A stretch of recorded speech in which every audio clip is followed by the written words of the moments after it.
Hi, this is Chico Resch. You are listening to the Let's Go Devils podcast on the Primetime Radio Network. Happy Devils Tuesday. This is Game Day Live. Come to you live from the Primetime Radio Studios bunker in an undisclosed location in beautiful New Jersey and Chicago, Illinois, where Vinnie, Parise of PucksandPitchforks.com resides, and American Whiskey, 51 Edison Place, across the street from Prudential Center, next to Championship Plaza, and also near Devil's Den store, as we're streaming live on Facebook Live, YouTube Live, Twitter Live, and Twitch on the Let's Go Devils Network. Devils taking on the Minnesota Wild. Yeah, they're so wild tonight at the Rock, 7 p.m. Eastern start. Vinny, how are you, my friend? I'm doing good. What a game last time. We did not expect what happened. Expect the unexpected in the NHL. The Devils, when they were down 2-0 to the Lightning, I was like, really? You know, I know how good of a team they are. We've watched them all year long, but sometimes you go in these little funks, especially when you have to play the Lightning 3 times in 1 week. But then Jesper Bratt, Nico Hischier, Dougie Hamilton, those 3 in particular really started to not allow that to happen. And they're not the oldest players. Well, Dougie Hamilton's up there on the team, but even though he's not really old, it just goes to show how young the Devils are. But they're the guys that have been on this team for a while or been around for a while, more than a lot of other players on the team. And they figured out a way to help lead this team to a big comeback win over the Lightning, who made it hard on the Devils this week. The Devils got progressively better against them as the week went on. And, you know, the night before they had that odd game to the Florida Panthers, which had people freaking out, you know, as they do when they lose. They've only lost 18 times in regulation this season out of 70-something games, which is just absolutely unbelievable. But I was so happy to see it. And now you're back home and you have this Minnesota Wild team who just had a franchise record 14-game point streak snapped by the Boston Bruins of all teams over the weekend on Saturday. And man, this Wild team is good. They don't have Kaprizov right now, which makes them less good, you would think, but they're 7-2 or 6-2 since he left. You know, the other guys have been starting to score by committee. The third and fourth line have chipped in more goals. They have really, really good players, good coaching. Marc-Andre Fleury is outstanding in net. They had a unifying moment with the whole Jordan Binnington thing last week. This Wild team is good, and the Devils are going to have to really put on a good one here against them because the West is wide open. So is the East, but for a different reason. The West has a bunch of really good teams at the top, where there's some elite teams at the top of the Eastern Conference. But the West has a bunch of really, really good teams at the top, and any of them could go on a run. The Wild are one of them. So it's going to be fun to watch this game, and I'm looking forward to it. Yeah, I'm looking forward to it as well. It's a Western Conference team, so, you know, again, it's like you want to get the points, but if something bad happens, it's like, okay, it's not so bad where another team in the Eastern Conference will climb up in the standings. So it's like, hey, how are you doing, Peyton? Peyton rocks there at American Whiskey. Peyton, the bartender, part of the podcast now. Yeah, we've got Alejandra. We've got Dario. We've got all sorts of friends working behind the counter. I'll be there on March 25th, Vinny. I'm actually thinking about doing the podcast behind the bar, like literally behind the bar, with the crowd behind me. Never tried that before. I don't know if it's a good idea or not, but you know what? We always try something new here on the Let's Go Devils podcast and Game Day Live, and Ted says Peyton and Alejandra for president. That's pretty funny. Anyway, moving forward, Devils playing the Wild. You alluded to Sunday's game against Tampa Bay. How big was that? Jesper Bratt not only scoring a hat trick, but ruined your little prediction there at the last second there. But I'm sure you're pretty happy about that. But also the team coming together. And I think right now, Haula and Hughes are perfect together. Yeah, and I can't remember who I read it from. I think it was Tyler. Hughes is shooting a 5% clip since the All-Star break. His last year he was shooting at 15%. This season he was at 12% when things were going really well.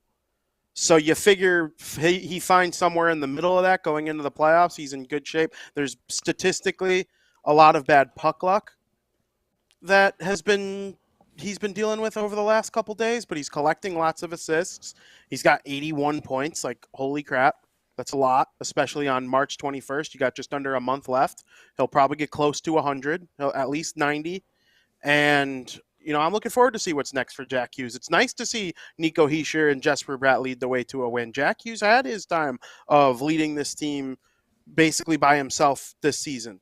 And when the playoffs start, you need everyone to come together. And that's when I start to expect Andre Palat to really go off, and guys like that, Tomas Tatar, guys who have been there in the playoffs. I'll tell you what, Sam, the Devils played Tampa Bay in Tampa Bay on Sunday, and it was Andre Palat's first visit back to the Amalie Arena as a visiting player, and they made a video tribute to him. Yeah. And they had some of the craziest highlights. And I watched all those games, right? Once the playoffs start, you watch every team just a little bit more. I watched all those games that the Lightning played in the last 3-4 years. You're a diehard hockey fan. You're watching the conference finals. You're watching the Stanley Cup final. Andre Palat is a menace in the postseason. They must have shown 7 or 8 goals split between the Eastern Conference Final and Stanley Cup Final last year alone. We're talking goals with less than a minute left. We're talking overtime winners, big first goals. This guy, that video that the Tampa Bay Lightning put up of Palat made me realize who the Devils' best player in the postseason might actually be this upcoming, in 3 weeks from now or so. Yeah, and I wish Devils fans would, give Palat a little bit more credit. The guy took a chance on New Jersey. Obviously, $6 million a year helps with that equation, but Palat is going to be the guy that's going to help Nico Hischier at the very least. Because the leadership role, again, look what happened with Jack Hughes and Eric Haula. Jack Hughes, it took a lot of the mundane responsibilities off of Jack Hughes, taking face-offs, doing all the little things, the dirty work. Now, let's see if Jack Hughes responds with some points. Same with Palat and Nico Hischier. The leadership role, it was basically thrown at Nico Hischier coming back from an injury. Oh, okay, he's got the C. That's our captain. Go lead him, Nico. Just get his feet wet right away. With no help. And then when you have guys like Palat, and I would even put Brendan Smith in that equation as well, that leadership in the locker room makes everybody better. Everybody better. And right now, Nico Hischier and Jack Hughes have the support system, and that will translate into success. I also think as well that with Palat, I totally forgot Sweet Caroline was his song with the Tampa Bay Lightning. I think we should bring it to American Whiskey, and I'll make sure Palat's, face is on the screen, because when you're playing the Rangers, I know the Rangers had their thing with Sweet Caroline, and I know Devils fans altered the lyrics quite a bit. So it may be interesting, but I want to make sure that Palat gets his due, at American Whiskey the next time I'm there. Absolutely. And it's just so nice knowing the Devils have a player like that on their team, because I think he'll really help them once the postseason starts. We've seen bits and pieces of it this season. It hasn't been, I'm not going to say it's been exactly what I thought we'd get from Andre Palat in year one, but it is a first year with a new team. First year with any new team for Palat. He's only ever played for the Lightning. There's been ups and downs this year. He got hurt early on and missed some time, and took him a minute to get going. But man, that welcome back video they played on Sunday for him. Is it online somewhere? Yeah, it's on Twitter. It's on Twitter. Tampa Bay posted it. And I was like, wow, he really is something special in the postseason. He's And everywhere. in the bubble, he was like, he was as good as Kucherov or Stamkos. And there were goals from the Stanley Cup Final last year, an overtime winner that forced Game 5, I think it was, or something crazy, or forced Game 6. I don't remember the exact scenario, but big goals all over the place, overtime winners in the playoffs in 2022 or 2021, excuse me, like just unbelievable stuff from him with the Lightning. And transition too. Not all same line mates. When he first broke into the league and was a Calder Trophy nominee, it was the triplets line. It was a much less powerful version of Nikita Kucherov than you know today, with Tyler Johnson and Andre Palat, and they called it the triplet line. And then they had the twins line with Nico Hischier, Alex Killorn, and Steven Stamkos, and then they would throw someone on the wing that can get pucks and go to the front of the net. I think a lot of the time they would use, different fourth liners and whatever in that situation. But I mean, Andre Palat has just been so good. Yeah. And you know what? We haven't seen the best of Andre Palat for the New Jersey Devils. But tonight, Devils take on the Wild. The fourth line, Lazar is going to be out indefinitely for some time. I think Sharon Govich is a very valuable piece on that fourth line right now. Sharon Govich originally was the odd man out in the grand scheme of things, but that's why you have depth. With Lazar out, Miles Wood, I think he's out as well, and Bastian. Are they still out, Vinnie? I believe so. Yeah. So right now, that fourth line, with Nolan Foote scoring that goal, he was pretty impressive in that game against Tampa. Yeah, he sure was. Foote, McLeod, Sharon Govich is the fourth line today.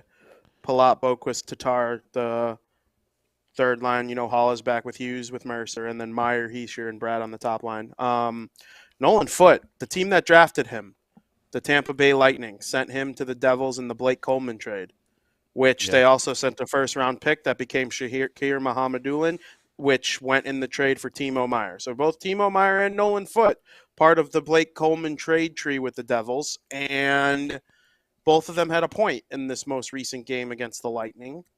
It was good to see Foote score his first goal of the season in the NHL. He's been a good goal scorer for the Utica Comets this season, and now he's got his fourth in the NHL. We all know the scouting report from when he was a youngster. I remember when he was in the World Juniors and the OHL.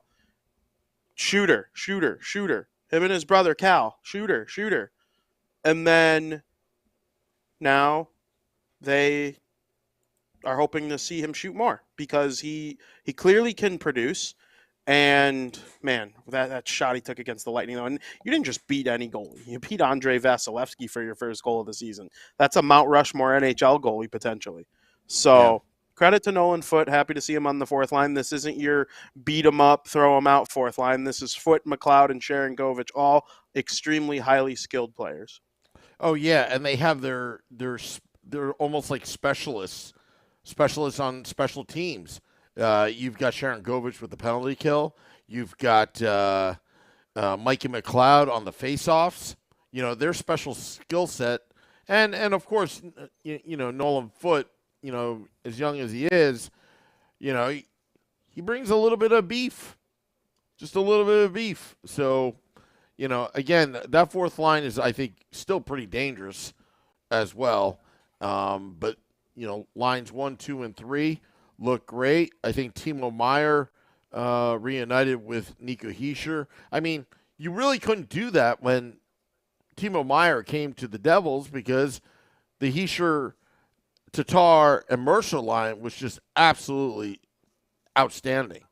And now Dawson Mercer's now back with Jack Hughes and Holla. It's almost like getting the band back together. But it's good to know that they can give other teams multiple looks in a playoff series if need be, if Lindy Ruff needs to change the lines. Yeah, absolutely. And when you're playing highly contested hockey like this, and they're 6 points earned/lost by the Penguins from clinching a playoff spot. So, like, they could be clinched by this time next week. I would venture to guess they probably will be. Is the magic number 6 right now? The magic number 6, but it's a little different than like the magic number of baseball because it's a little more cut and dry in baseball. There's loser points that come into consideration, and there's how many points this team gets versus how many points this team gets. They could make a 4-point swing in one day. Where in baseball, the most you can do is 2, and it's a little easier to figure out how. Did you win? Did you lose? Okay. But like if the Devils win today against the Minnesota Wild and the Penguins lose tomorrow to the Colorado Avalanche, 2 very possible situations, they could go into their next game against the Buffalo Sabres on Friday with a chance to clinch a postseason berth. But it's not going to end for the Devils when they clinch a postseason berth because they're not trying to just clinch a postseason berth at this point. The Carolina Hurricanes are just 1 point ahead, and not only are they just 1 point ahead, they have a home and home with the New York Rangers tonight and Thursday. So either Carolina is going to push the Rangers farther behind the Devils, or the Devils are going to have an opportunity to jump Carolina, hopefully for good, and let the Carolina Hurricanes and Rangers duke it out in the first round. And the Devils can play either Florida, the New York Islanders, or the Pittsburgh Penguins, depending on how it all shook out.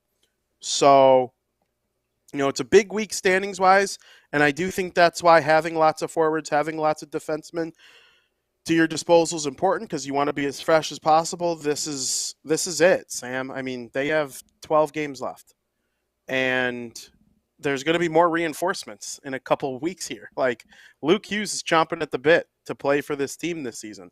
And they are 3 games away from having 9 games or left remaining, meaning he could play every single one without his entry level being burned now. Once they finish out this week of games. So, I mean, there's some exciting times ahead, but this is where it gets interesting because there's pieces to the puzzle to be put together here. Everyone's playing hard for that spot, and Nolan Foote picked a good time to score his first goal. He wants to play in the playoffs, I'm sure. I actually don't know if he's eligible to play for the Devils in the playoffs. It might be not eligible to play for the Devils. Was he eligible for Utica, which he was clearly because he was definitely there on the trade deadline. I think that's the actual issue, is worrying about AHL playoffs. But either way, these guys are all important. They're all going to be important, and you mentioned it. Having these different line possibilities is extremely necessary. Yeah. All right. A couple things. So who's in net tonight? Do you know? Vitek Vanacek is going to start for the Devils.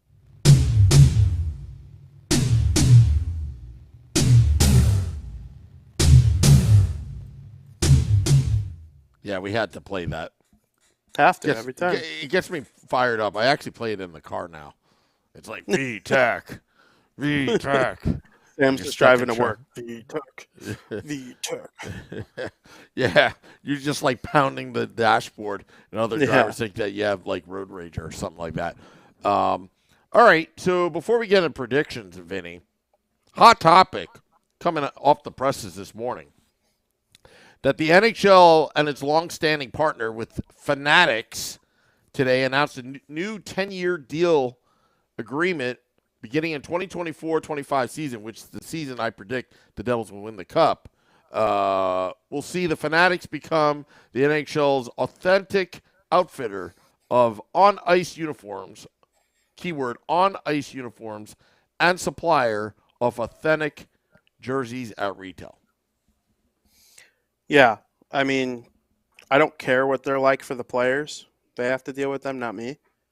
I know that the Fanatics replicas are okay. I have. It's funny. They're playing the Wild. I have a Wild one. Okay. But my Devils jersey that I own is one of the $350 like Adidas ones when they first came out. Like I got Heischer before he ever skated a game. What a risky investment that was. That worked out in my favor. But and I'll never. My brother wants me to put a C on it. I'm like, I can't. Then I can't claim I got it before. Yeah. He ever played a game and people believe it. Like, but yeah, the Adidases are going away. they're nice. It's nice and heavy, the Heischer one. Like, I feel cozy when I'm wearing it, but Does that have the fighting strap? It's got the fighting strap, all of it. But, the premiers that are made by Fanatics, they're not bad.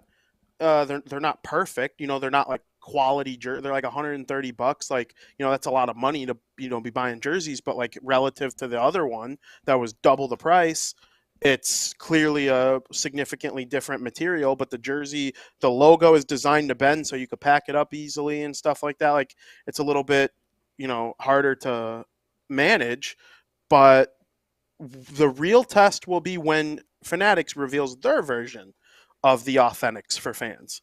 What is that going to look like? How much is it going to be? What's the material going to be like? Is the logo going to be foldable like that?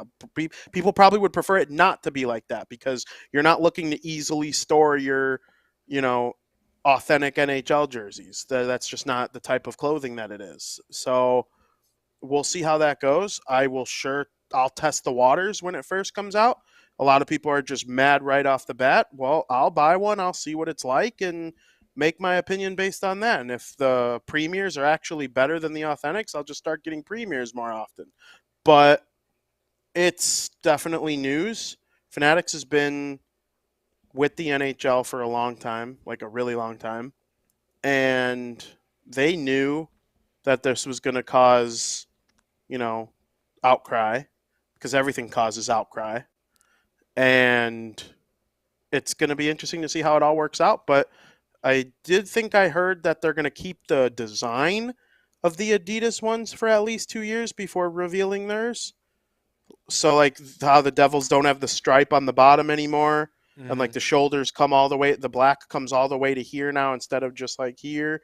Like, it's going to be interesting. Yeah, I mean, I remember when years ago, almost 20 years ago, when it went from CCM to Reebok and the new tech jerseys that's supposed to be kind of waterproof or water resistant, but you could easily tear that authentic jersey. I mean, that caused some controversy back then because, I'm traditionalist. I like the old traditional sweater. But, with the Fanatics thing, because I posted it, and I want to explain because a lot of people thought I was trolling today on my Twitter account about, it being a good deal.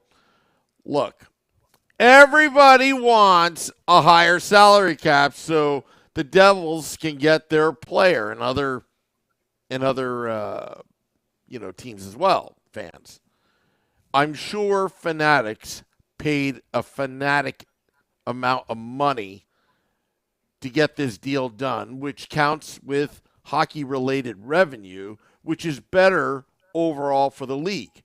Basically, they're going to be slapping their name on those player authentic jerseys. The manufacturer and all that, apparently the supplier, will not change. It's just going to say Fanatics on it. Now, in terms of jerseys for the fans, this is what I have to say. You get what you pay for. If you buy an authentic player jersey, rule of thumb, generally speaking, that jersey is going to be pretty high quality. If you buy a replica, you get what you pay for. It's simple as that. And, I can't, I'm not trying to spin it at all, but I think this is good for the NHL because the NHL needs revenue, especially after COVID. And here comes Fanatic with a boatload of money when Adidas basically is just abandoning the project. I think this is good for hockey and the NHL in that respect. But in terms of quality of jerseys and all that, just remember when they were concurrently having deals of the Adidas deal and the Fanatics deal, do you think Fanatics is going to put a high-quality, authentic jersey? No, that was Adidas' job. What Fanatics mainly was doing was putting out replicas at an affordable price. But again, you pay what you get for. So it remains to be seen, but I'm pretty much going to guarantee you that those Fanatic authentic jerseys that the players are going to wear are going to be just fine. Just fine, because the NHL would never, ever, ever sell out, because the NHL Shield brand is on the line if they did, just for the money. That's all. I wanted to point that out there. Yeah, 100%. It's a 10-year agreement, so it's not like they would lock themselves into something that they knew was going to hurt their business. Yeah, I mean, Gary Bettman's smarter than that. Like, he's not going to do anything. I mean, essentially, they're just going to slap the brand name on, and if you noticed, some people say, oh, they have no experience doing this. Well, they're doing a Major League Baseball, apparently, and the NFL, and I don't hear any complaints from their fans at all, to be honest. No, because they slap a Nike logo on it. Yeah. So again, it's just like if you take a quote and Bill Spalding says it, everyone agrees with him. But if I take the same quote and I tweet it out, nobody likes it. It's the same thing with Fanatics. Sorry to make it about me. I mean, this is the Sam Wu show. Yeah. Anyway, all right. So enough about me and Fanatics. Let's get to game predictions. Philip Gustafson's in net for the Minnesota Wild, not Marc-Andre Fleury. And Vitek Vanacek is in net looking to continue what was a good game for him against the Tampa Bay Lightning on Sunday. I think the Devils will win this game 4-3. All right. Vitek Vanacek in net. I'm going to say 5-3 Devils. I think the Devils, they got some scoring. I think guys are starting to get hot again. I think the offense is going to be high octane. Once again, it's slowly building towards the playoffs. I see Felix said 5-3 Devils. I agree. Steve Engel said 4-3 Devils. Eric said 4-2 Devils. And Ramona, I need your picks because 4-2 Devils, she said. So, what would you say, Vinny? Again, 4-3. 4-3. So Ramona says 4-2, and Alan, also known as Lil Fireboy. At the end of the day, Fanatics isn't going to make a crappy quality, authentic jersey that they think won't sell. Zach Addison said 5-2 Devils. Lil Fireboy says 3-2 Devils. And going to the Facebook Live, Stacy White says, let's go Devils. Well, hello, Stacy White, but we got to get out of here. Just remember that Devils After Dark, after the game, 6-2 Devils says Geeky Gamer Family. After the game, Devils After Dark, Scotty, a Sirius XM, Liquid Metal, and I will recap the game that was Devils versus the Wild. Folks, Vinny, any last words? Good luck to the Devils tonight against the Wild. Need a huge win. You could be at 99 points. That's amazing. That's amazing, Vinny. 99 points. Where this team has come from, I'll take it. Want to thank all those tuning in. Remember, Devils After Dark after the game.